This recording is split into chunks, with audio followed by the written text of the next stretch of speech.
guys, this is John Callan from KHL Motorsport, and this is the Contact Patch Podcast where the rubber meets the road.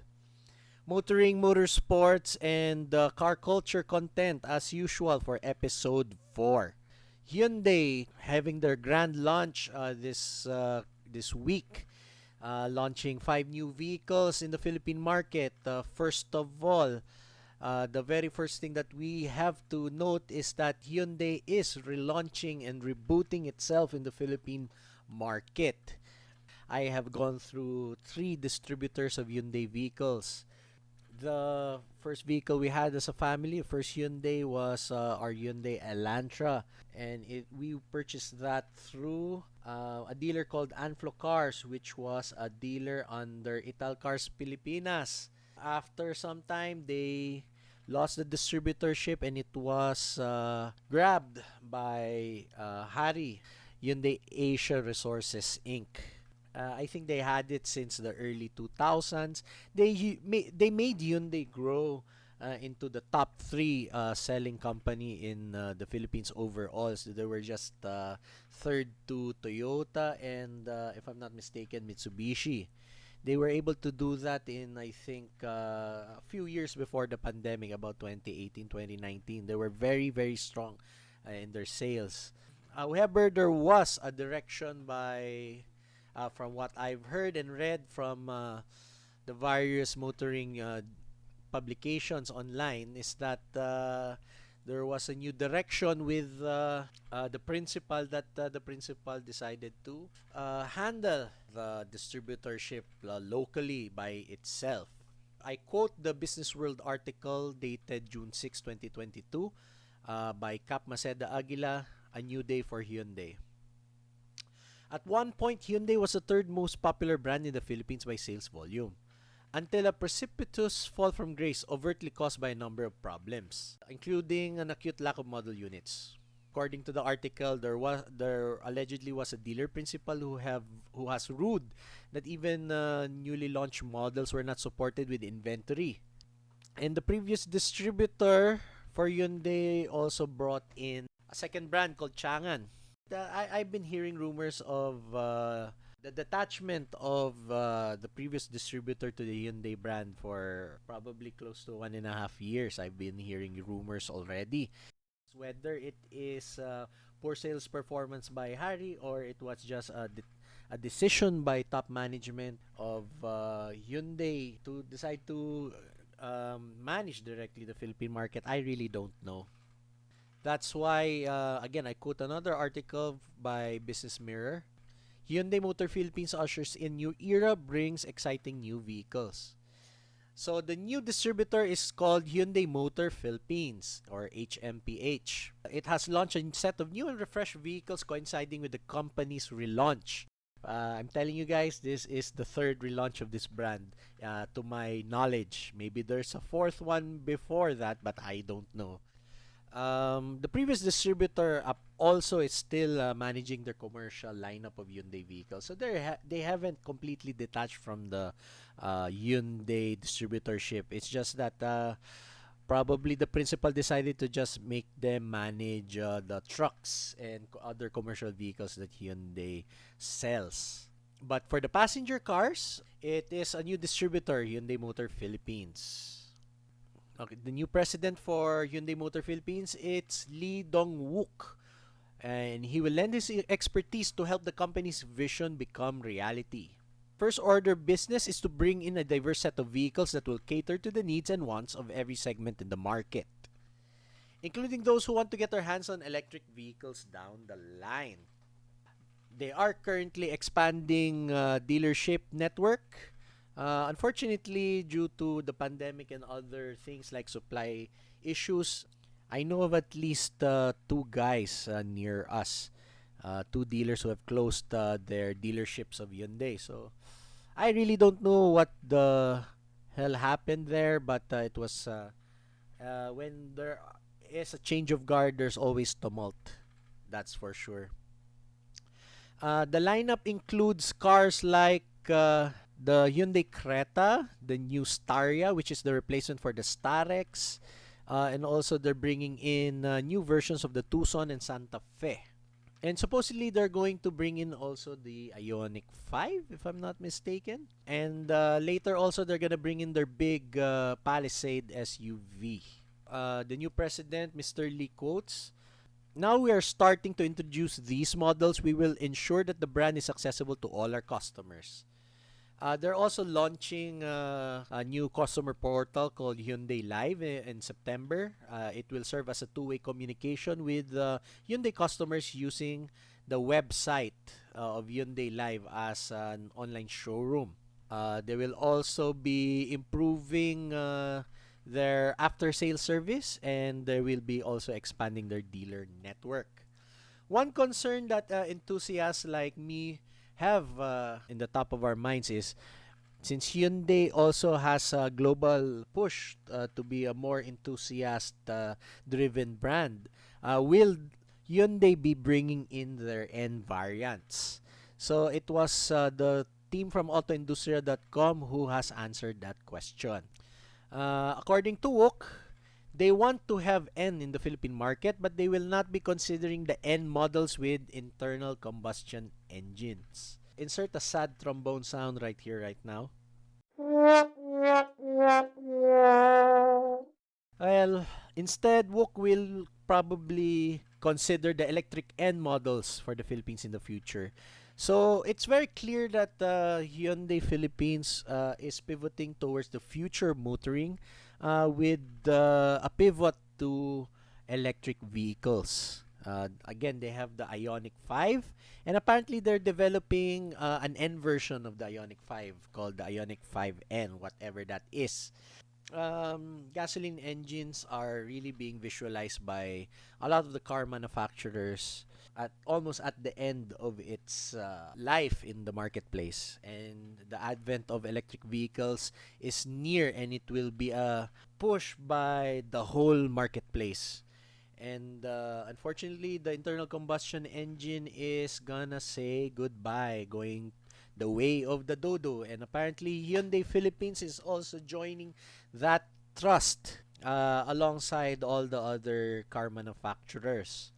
Oddly enough, Toyota is branching out beyond being a car manufacturer. They are planning to become a mobility solutions provider, according to the recent event also held this past week.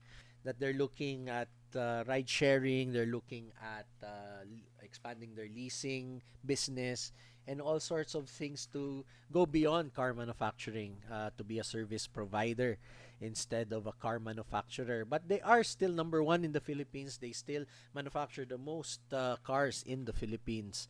Everyone is visualizing that transition towards electric vehicles. But what I do not still understand, and the thing that bothers me is, do these guys have enough supply of the raw materials to make batteries for all their cars? That means you have to increase supply of electric battery components and materials, and the concern is the sources of materials like lithium is difficult to extract.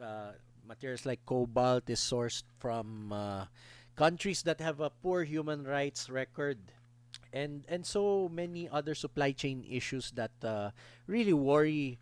I think the internal combustion engine will still be with us for the next 10, 20, possibly even 25 years from now. I really feel that at least in the Philippines, it will take probably another 10 years at the least to for us to be mostly driving electric passenger vehicles. But yeah, I'm wishing success for Hyundai. As you guys know, I am a Hyundai fan. I am the owner of several vehicles Hyundai has made in the 1990s, notably the Hyundai Elantra, the Hyundai Coupe. That came out in three body styles, which is the sedan, the wagon, and the two-door, which is the Hyundai Coupe, or Tiburon, or Turbulence in other markets.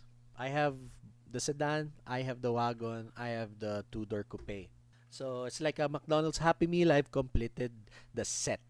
I don't know what trophy I deserve for that. I root for Hyundai Philippines' success in the Philippine market.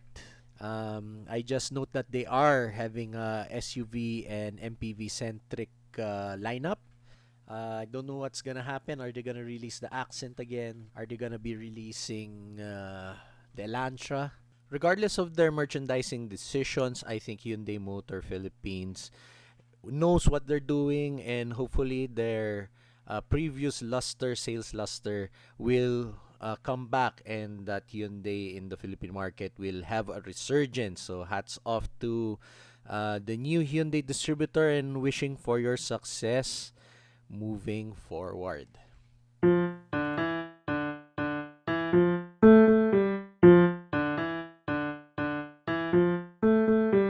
In other motoring news, MG Philippines released its results from its recently held fuel economy run, which was observed by the Automobile Association Philippines.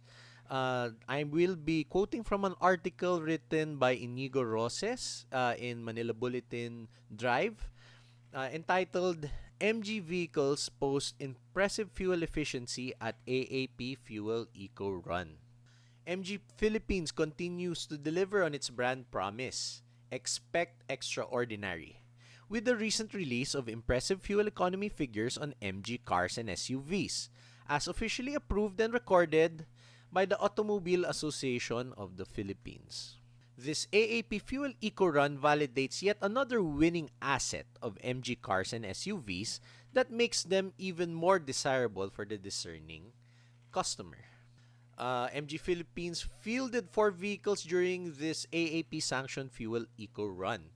So they had the MG5 Sedan Alpha, MG ZS Crossover SUV Alpha, the ZST Crossover USB Trophy, and the MG HS SUV Trophy.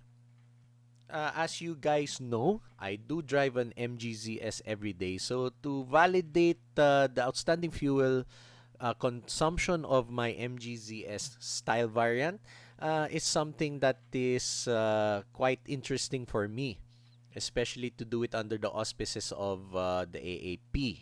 Actually, the MG guys, if you talk to the sales guys and the dealership guys, they don't call it the ZS, they call it the ZS. Because it's British, right? Because they don't say Z, the British say Z for some reason. The MGZS Alpha variant tested achieved the fuel mileage rating of 19.95 kilometers per liter. To be honest, in my personal experience with my own style variant unit, without even really trying for fuel efficiency on the highway, I could get it to 15 kilometers per liter. So to get it 19.95, very, very close to 20 kilometers per liter on an SUV platform, which isn't that super aerodynamic as compared to cars with lower and smaller frontal areas. The technology that these MG vehicles have is for towards fuel efficiency, something very interesting. The HS SUV, which is a bigger SUV, still gets 17.31 kilometers per liter. The HS features a 1.5-liter turbocharged engine, and it's kind of big. It's a size up from the MGZS. If you guys are looking for a very good mid-size executive 5-seater SUV, I think the MGHS Trophy would be something worthy of your consideration, because from the looks of it, the interior is fantastic. The seats are fantastic looking. The car is very presentable exterior-wise, and it seems to be very powerful with its 1.5 turbo engine. And surprisingly, if you look at the figures, the MG5 sedan is just slightly more fuel efficient at 20.20 kilometers per liter.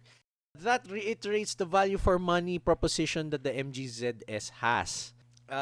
Again, I'm just a happy owner. I'm not paid by MG or anything. It's just that I was so happy that this article was released, and to validate the quality car that MG makes, especially on the fuel consumption side. We are living in these very high fuel price regimes. I believe that really the value for money proposition has to be met by the majority of our entry-level car manufacturers that are selling cars here in the Philippines. And to note also fuel consumption, the difference between the latest generation vehicles, even if it's made in China versus some of the 90s cars that we have. I recently drove my personal Hyundai Coupe, all stock engine with 4-speed automatic. It has a 2-liter engine.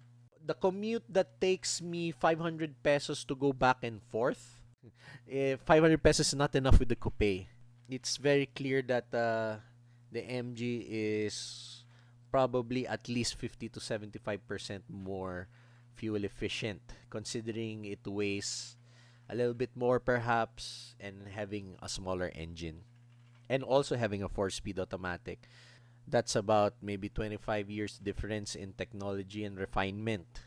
While I love my 90s cars, I can't help but realize that buying a new car is a different value proposition altogether. Albeit you may lose a lot on depreciation, but the peace of mind that you get by driving a brand new car and experiencing better fuel consumption makes it very nice for me as a daily driver. But the coupe is still around, number coding duties. Assuming, of course, that it doesn't get sold, because I'm trying to also sell my Hyundai Coupe, my beloved Baby Shark in Lima blue color with 163,000 kilometers. Freshly overhauled transmission, freshly top overhauled engine, very fresh paint, very fresh interior. It's a very nice car to keep stock. And it's still a good platform for guys who want to style up and accessorize it some more if they desire. So as of this recording, it's still available for sale, and I am hawking it for 230,000 pesos. So if you guys are interested, do message us on Facebook, on our Facebook page, which is facebook.com/Kuhol Garage. KUHOL Garage. One word. Definitely the MGZS is, or the ZS rather, is a value proposition. I reiterate that. And in the advent of electric vehicles coming to conquer our roads, at least the internal combustion engine is still, they're still finding ways and means to make it as efficient as possible. So it's nice to live at this time, and I'm also looking forward to the future. And yet the sadness is rising up in me that pretty soon that we're gonna say bye bye to the gas engine, most likely also the diesel engines on passenger cars.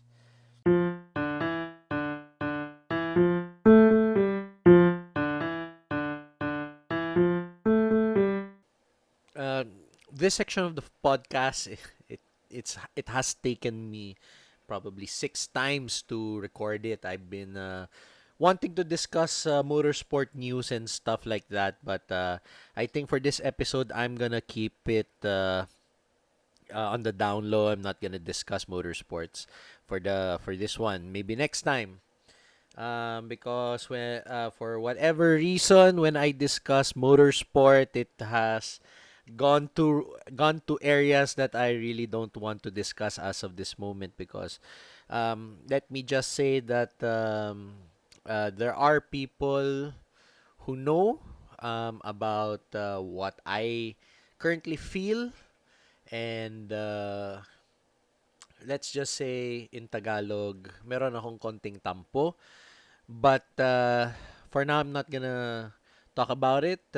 In due time, there might be a chance, an opportunity that I would be more free emotionally to discuss certain things that has been bugging me for several months now. But so let's not talk about motorsports now. The current topic that has been on the airwaves or on social media is with regards to motoring news is the supposed scandal in buying certain new cars from a certain car manufacturers dealerships. Okay, so um, according to a social media influencer and a car trader called King Panda. He's a local guy. I don't really know his real name, but he seems to be a very successful car dealer trader. And they have teased that they were going to discuss what has been going on with a certain brand of Japanese cars, with certain in-demand vehicles that you are unable to buy them, and yet somehow or the other, if you're able to cough up more, way more than the SRP, the MSRP, you'll be able to secure it.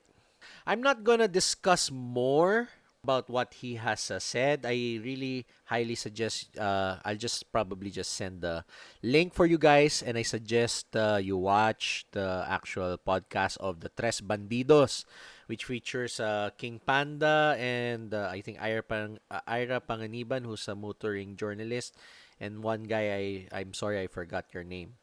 I'll send a link to that. They talk a lot about Toyota. The only thing I can add to that is to tell you two buying experiences that we have had as a family buying Toyota cars. The first Toyota that our family owned, at least to my memory, I was born in the late 80s. So I don't know what my father has been buying as far as cars are concerned in the past before my time. But I remember back in 1997, 98, my family was able to buy a RAV4 5-door manual with the 3SFE engine. It was a sweet car, very awesome acceleration, very awesome grip, kind of tall, but it was a nice car. I barely remember the buying experience of that car. I think even then it was very hard to secure all these new models of Toyotas.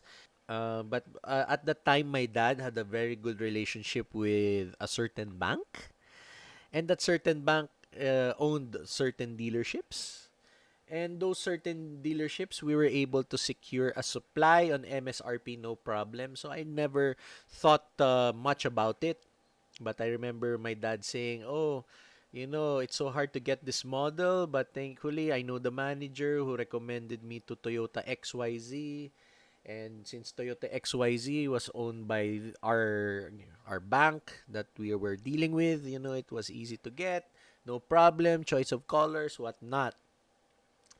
So, business was good. So, we had a lot of good reputation with the bank, and that was passed on to the dealer, giving us a proper allocation, and I never thought much about it. Fast forward to like 2019, I guess, before the pandemic. My mom was in the market for a seven-seater car, small seven-seater car. It was her dream to get a Montero or some sort of SUV of similar ilk. Actually, she liked the Isuzu MUX. But budget dictated that we would be landing on an expander type of vehicle. And she was really looking at the expander very seriously. It was a recently launched model. It was also difficult to get. In the color that she wanted, it was pearl white. I told my mom, hey, the Rush is also being launched. It has launched. It's available in different dealerships.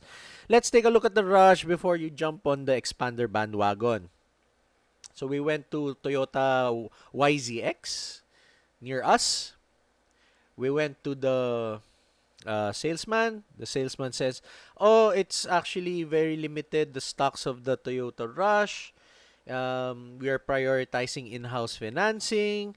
I understand that you have a existing PO for an expander that you can easily transfer for a Rush, but we're kind of unable to accommodate you. But if you are able, if you're willing to buy 50,000 peso worth of accessories, then we could get you an allocation."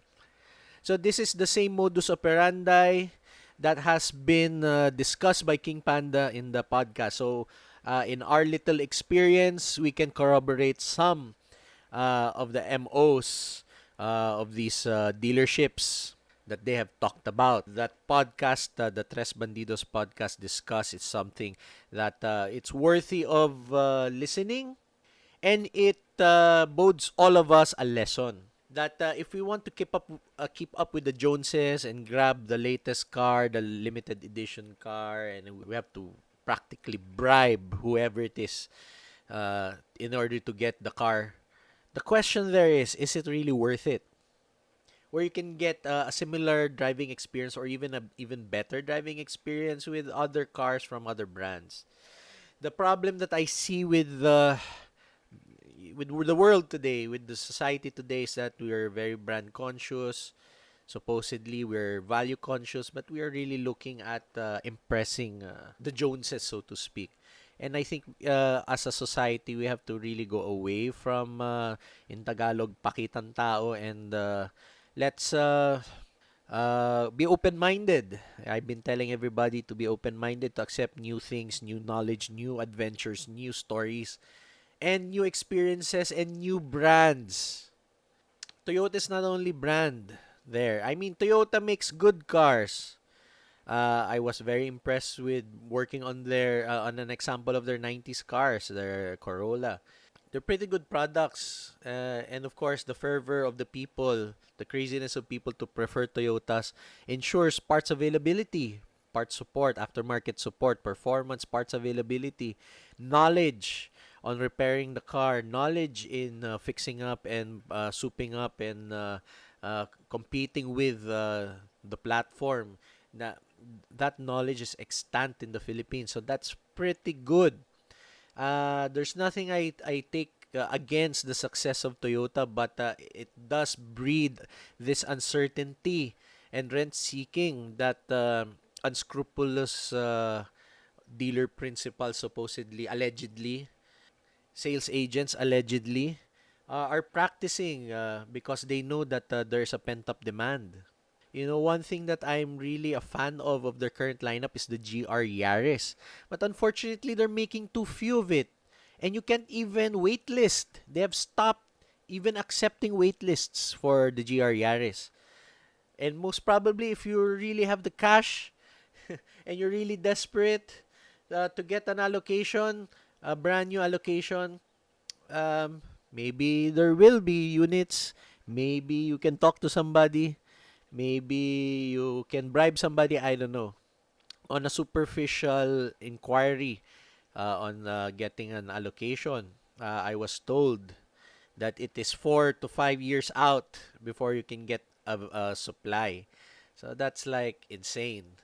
I guess I have to settle for building my own all-wheel drive turbocharged homologated whatever. It's not really homologated what we're doing, the coupe all-wheel drive, but I guess we have to settle with that, the route that we're doing, unfortunately due to budgetary constraints. So that's the experience that we're gonna get. With that said, uh, that has been interesting. Please do check out their podcast for the whole story, or at least the story that they want to share regarding the issue. Again, motoring stories are abound everywhere. You know, we touch on certain topics, and we try to keep abreast. Not necessarily that we'll be having news for you every week, because there are lots of news out there about cars, motoring, motorsport that don't interest us, or maybe there's something not nice that we're going to say about it. But uh, therefore, I'd like to announce that our podcast will be, our new episodes will be on a sporadic basis moving forward. Um, I'm also looking forward to interviewing people in and around the field, not necessarily even in the motoring motorsports field. I am always a car guy, but there are a lot of stories out there.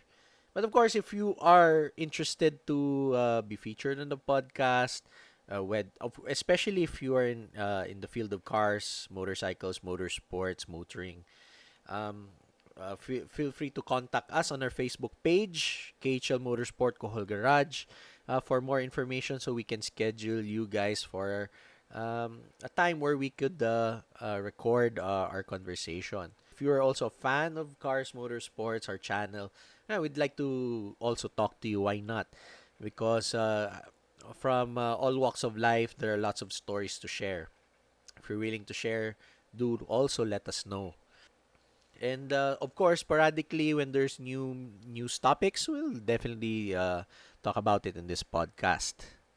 But this is episode 4 of the Contact Patch podcast, where the rubber meets the road. Stay tuned for the next episode, whenever would that be. This is me, Jahan Kalam. Until next time, see you guys. Ciao.